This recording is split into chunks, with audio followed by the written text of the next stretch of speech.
जयकारा है शेरा वालिदा। हम पहुंच गए नवरात्रों के उस रूप में जहां कन्याओं की पूजा की जाती है। अब आप में से किसी ने बोला राखी जी कि माँ को घर लाते हैं, कन्या बिठाते हैं, ये मुझे समझ में नहीं आता ऐसा क्यों। लेकिन सबसे पहले बिलीव इन कर्मा।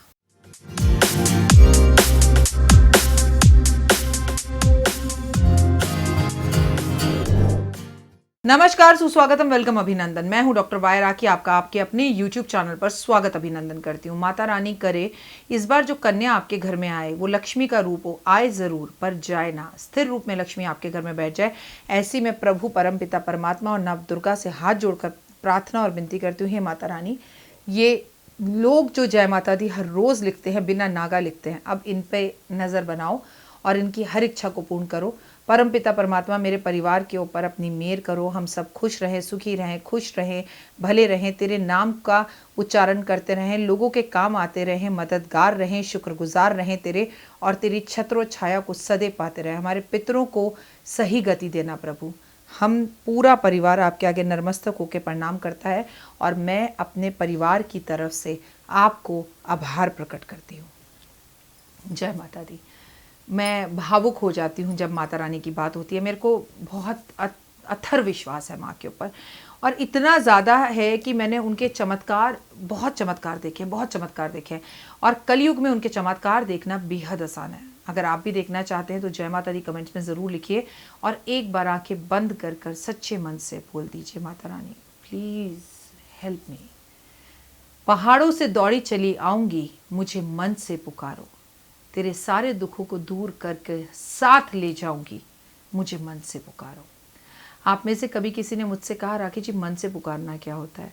जब हम माँ की बात कर रहे हो और हमारा पूरा ध्यान माता रानी पर होना, वो मन से पुकारना होता है।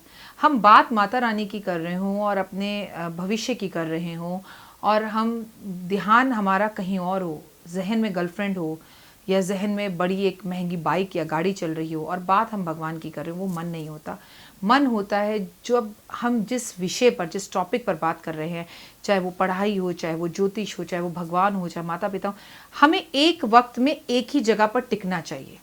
हमें एक वक्त में एक ही जगह पर अपनी प्रेजेंट लगानी चाहिए। लेकिन क्या हम वो कर पाते हैं? जवाब है नहीं।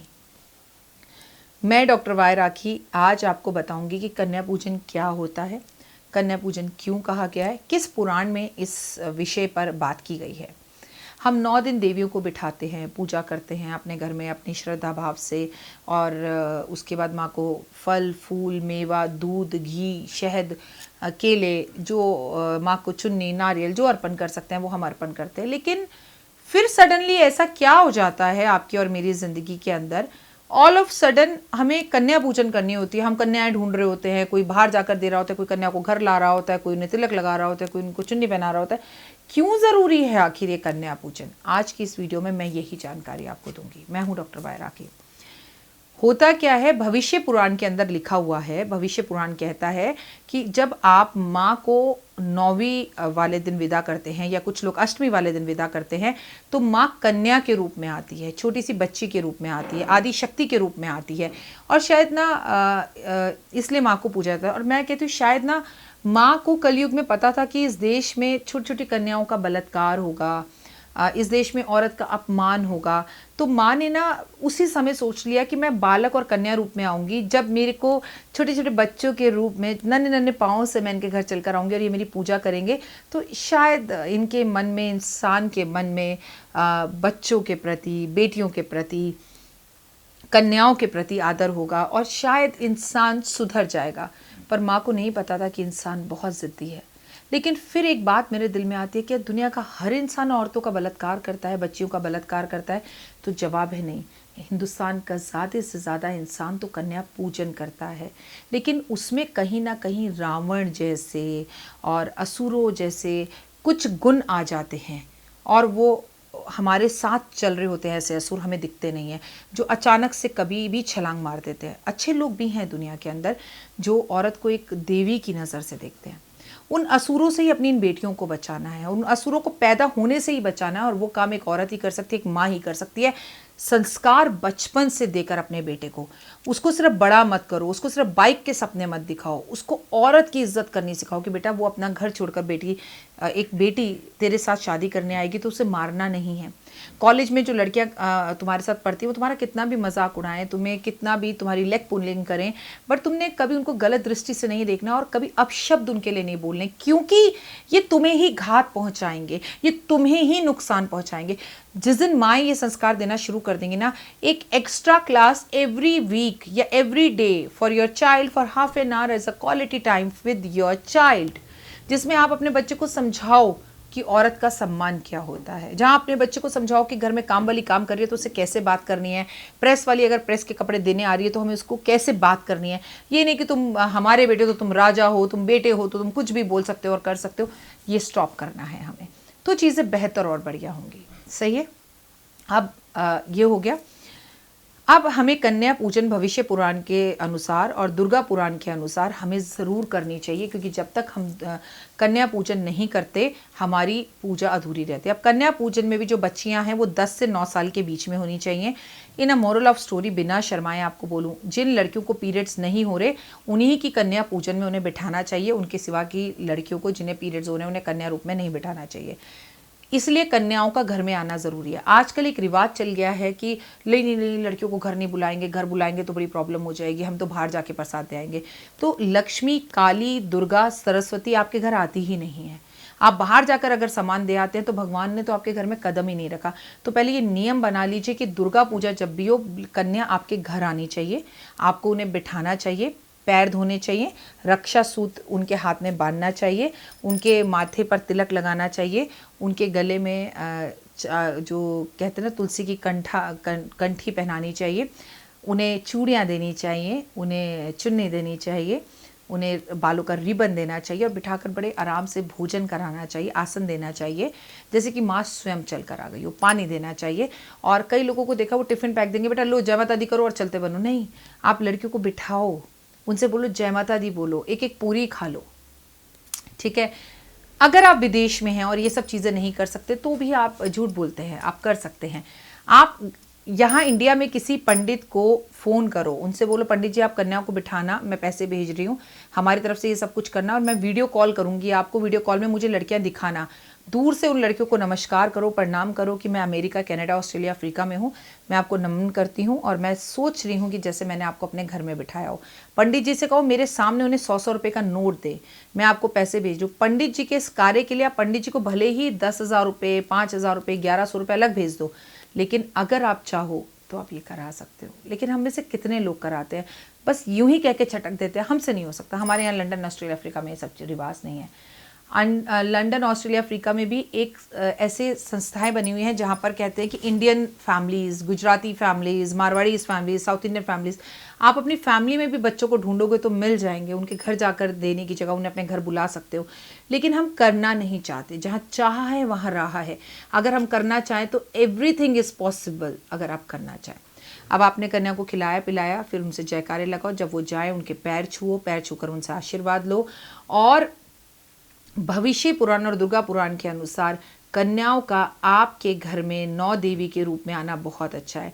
अच्छा, कुछ लोग लड़के भी बिठाते हैं। लोगों का मानना है कि माँ के साथ एक भैरव बाबा आते हैं, एक हनुमान जी आते हैं, तो आप हमेशा 9 कन्याएं बिठाओ, एक भैरव बाबा बिठाओ 10 और एक आप हनुमान जी बिठाओ 11।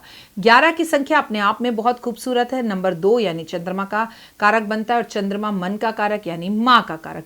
लेकिन कई लोगों को देखो भीड़ के रूप में बिठा लेंगे, जी हम तो 11 बिठा रहे हैं, 15 बिठा रहे हैं, 20 बिठा रहे हैं। हर चीज़ का ना कोई नियम होता है। स्कूल के अंदर अगर टीचर आपसे 1 नंबर का सवाल पूछती है तो आप 1 लाइन में जवाब देते हो, 5 नंबर का सवाल पूछती है तो आप 1 पैराग्राफ में जवाब देते हो। नहीं जी हम मैम मेरी मर्जी 1 नंबर का है पर मैं तो खूब लंबा लिखूंगा। टीचर उसमें से आंसर ढूंढने की जगह पे क्रॉस करके आपको 0 दे देगी। भाई तुझे क्या लिखा है, 1 नंबर में इतना लंबा खिचड़ी क्यों पका दी तूने, मेरे पास इतना टाइम है कि मैं देखूं। तो एग्जैक्टली पूजा में भी यही होता है। कुछ भी मत लिखो, कुछ भी मत करते चलो, कन्याओं के पैर छुओ, मान करो, सम्मान करो। पहला नियम, कन्याओं को घर बुलाओ। दूसरा नियम, कन्याएं उनको बिठाओ जो जिन्हें पीरियड्स ना हो रहे हो। 9 से ज़्यादा कन्याएं नहीं बिठाओ। कन्याओं को भोजन ज़रूर खिलाओ। कन्याओं को दक्षिणा दो। जब वो जाए जयकारे लगाओ, उनके पैर छुओ। घर में उसी जगह पर बैठकर आप भी भोजन करो जहाँ कन्या बैठकर करती है, तो बेहद उत्तम और फलदायक आपके लिए होगा। ये दुर्गा पुराण में लिखा हुआ है। तो आपके सारे कार्य अपने आप बनने लगेंगे। जब वो कन्याएं आती हैं तो उसमें किसी ना किसी रूप में माँ दुर्गा चलकर आपके घर आती है। जब माँ दुर्गा चलकर आपके घर आती है तो आपके वारे न्यारे होने ही होने हैं। उस घर का वास्तु दोष खत्म होना ही होना है। उस घर की नेगेटिविटी खत्म होनी ही होनी है। इसे कोई नहीं रोक सकता। मैं हूं डॉक्टर वाय राखी। इस वक्त आप अपना और मेरा दोनों का यूट्यूब चैनल देख रहे हैं। हर रोज नवरात्रों में मैं आपको इंस्टाग्राम पर सुबह 7 बजे से पहले एक वीडियो पोस्ट करूंगी 30 सेकंड की, कि आज के नवरात्रे पर स्पेशल क्या करें उपाय। तो इंस्टाग्राम पर आप मुझे फॉलो जरूर करें और पूरे 9 दिन में आपको माँ दुर्गा की चमत्कारी कहानियां सुनाऊंगी, सच्चे भक्तों की सच्ची कहानियां। 5 मिनट स्टोरीज चैनल अगर अभी तक आपने सब्सक्राइब, लाइक, शेयर नहीं किया है तो प्लीज़ ज़रूर कीजिए। और लाल बटन भी ज़रूर दबाइए, घंटी का बटन ज़रूर दबाइए, जिससे सबसे पहले आपको वीडियोस के बारे में पता चलता रहे। और किन विषयों पर आप वीडियोस आगे देखना चाहते हैं वो भी मुझे आप कमेंट्स में लिखकर ज़रूर बताएं, ताकि उन्हीं विषयों पर मैं वीडियो आपके साथ साझा करूं। लेकिन कितनी कर लो दुर्गा पूजा, कितनी कर लो कन्या पूजा। भविष्य पुराण और दुर्गा पुराण में एक बात और लिखी है, सबसे पहले घर बैठी हुई अपनी बच्चियों का, अपनी बेटियों का, अपनी बीवियों का, अपनी माँ का सम्मान कीजिए। आप अपनी जेठानी से ठीक से बात नहीं करती, सास से ठीक से बात नहीं करती, देवर अपनी भाभी से ठीक से बात नहीं करता, और वैसे वो कन्या पूजन करता है, तो ये सब कुछ ज़ीरो है। इंसान का इंसान से प्यार, इंसान का इंसान से नाता ज़रूरी है। अकेले सिर्फ सलाम होता है, हाथ जोड़ दो तो नमस्कार होता है। जीवन में है समस्या, नहीं मिल रहा तकलीफों से छुटकारा, नहीं मिल रही मनचाही नौकरी, टूट गया है विश्वास, सास से आपकी बिल्कुल नहीं बनती, और खत्म हो गई है आस, भगवान से आपका विश्वास उठ चुका है। टैरो के 78 कार्ड खोलेंगे भविष्य का राज। सरकारी नौकरी से हैं आप कोसों दूर, कुंडली जगाएगी कुंडली जागरण, कुंडली बताएगी आपका भविष्य। ऊपर से ये जादुई हवाएं, ऊपरी हवाएं, जादू टोना तंत्र विद्याएं, पति पत्नी और वो, करना होगा खुद पर विश्वास।